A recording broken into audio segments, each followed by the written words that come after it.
الشيطان الرجيم.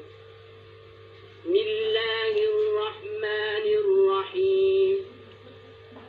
شهر رمضان الذي أنزل فيه القرآن هدى للناس وبينات من الهدى والفرقان،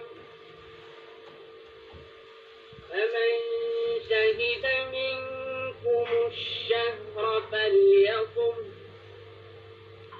ومن كان مريضا أو على سفر فعدة من أيام أخر،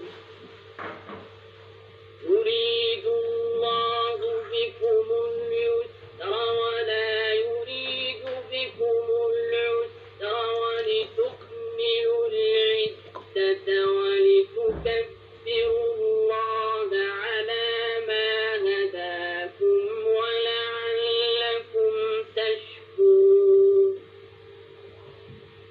صدق الله العظيم.